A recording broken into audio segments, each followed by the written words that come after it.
جی تانه غالېږي کې کلی کچېری او زموږ سره اس پی خانخیل صاحب موجود دی. خانخیل صاحب یو طرف ته کومګ وګورو د معاشري د خلکو چې د پولیس اپریشیټ کړل، خو بل طرف ته وسوم واړه جرمونه کیږي او دغه رنګي په تحصیلي بریکوټ کې د منشیات یو مضبوط ګړ وسوم موجود دی. دغه د لپاره وسله عمل کوو. دغه د لپاره بسم الله الرحمن الرحیم زمونږ د ډي جی صاحب اختریات ګنداپور صاحب او د ډي پی او صاحب حافظ وحید محمود صاحب د طرف نه پرون بل ورځ د یو میسج د کنټرول په ذریعہ باندې ټولو ته پښوی دی چې د منشیات خلاف کریک ډاون وکړي. دغه لپاره موږ دا یو ستراتیژي جوړ کړه چې چونکه موږ منشیات پروش اوچت کړو دغه سره برآمدګي نه کیږي نو چې برآمدګي نه کیږي نو په هغه باندې چې موږ پرچه ورکو نو هغه عدالت لاړ شي او عدالت نه هغه ریلیز شي. اوس دغه لپاره زموږ ډي پی او صاحب یو ستراتیژي جوړ کړه چې دغه عادي منشیات پروشانو خلاف موږ 3 ام پی او ورنټونه د ډي سي صاحب نه اخلو او هغه موږ سټیټ فارورډ هریپور یا ډي خان جیل ته لګو. نو زه ان شاء الله تعالی ډي اس پی صاحب او ایس او صاحب ته د دې نه بعد حکم ورکوم چې دلته څومره منشیات پروشان دي دغه اوچت کې دغه خلاف 3 ام پی او ورنټونه واخلي او د ډي خان یا هریپور جیل ته ولګي. دا غیر مقامی افراد چې هغه دلته او در دي سر دي چې د 13 ورځو یو لا شرط او شو هغه د لینکس چې د شانګلې سره ول نو څنګه د علاقې لپاره د بدنامۍ سبب جوړیږي او د کې چې کم سورس د پولیسو او پولیس هغه پکې ناکام دي د غیر مقامی افراد لپاره سا اکشن د لپاره خو موږ ټینټ انفارمیشن دغه موږ باقاعده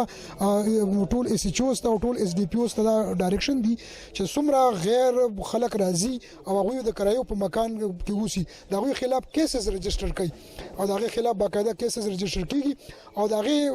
په وجه باندې چونکه غالګي کې زما په خیال چې دوی کړی دي او کني دي کړی خو بیا اس ایچ او صاحب او ډي اس پی صاحب ته دوامه چې د دې خلاف کیسز ريجستره کی چې دا باوند شي نو چې یو کس ته باوند کی نو هغه بیا جوړ عوام الناس ته پاره دي عوام الناس د ریلیف ته پاره دي.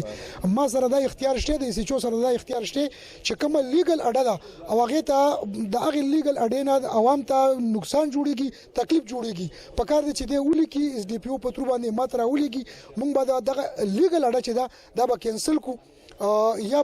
په کار چې چې صاحب دغه خلک راوغړي او هغه ته وي چې به دا زید دا گاډي د دې ځای نه لړکې د دې ته خلکو ته ډېر زیات نقصان او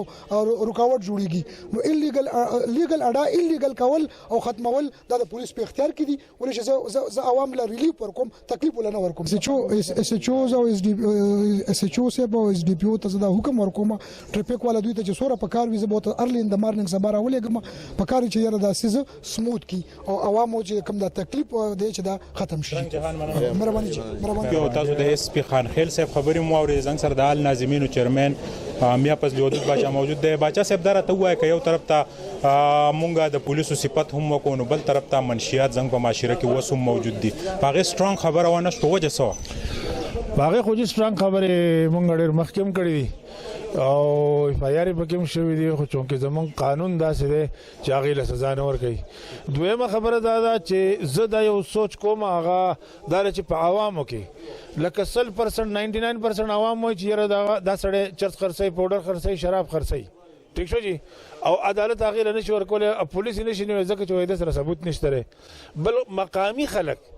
کمی ته چې مونږ ردی بریکوټ خانان وایو معززین زمونږه هغه باقاعده ردی پښاولړ دي د دغه سړی چې اسوک چرس پاوډر خرڅي ته به هغه یا معززین په سب کې ناسو یا زمونږ د بازار صدر یا بل داسې مقصد دی چې په میډیا په زور باندې د بل باغې باندې دا شي کیږي او خلک ته کم دن اوس په دې باندې سترګې پټي. مونږ خپل بچي کینیډا امریکا ته ولېګو کنه د منشیات پروشته پری زما په خیال چې مونږ دې ځنه تل غواړي د 2-3 کسان تر ټول بریکوټ تاثیر پرې خو دا غواړي ځکه چې مونږ خپل فایټ وکړو اوس د دې کې چې زمونږ کم واکداران وته مونږ وایو هغه په دې کې زمونږ سپورټ کوي د سره ولې نه کې یار دا غوي بچی دلته نشته یار زمونږ بچی په دې پر پوډریان په خوشحالي کې چې زمونږ دي بچی په پوډریان شي. منشیات پروشو سپورټ والا په سټیج ووټ غواړي سیاسي پارټي سره تعلق ساتي هغه د دې خلکو سپورټران نو عوامو لپاره کار نه چې دغه سیاسي پارټي نه بایکاټ وکړي. زه خدا خبره کوم چې عوامو دا په کار ده چې هغه سیاسي پارټي لا د سره ووټ ورنکي کم سیاسي پارټي چې د منشیات پروشو د جرات پیشو خلکو بشاولاړي.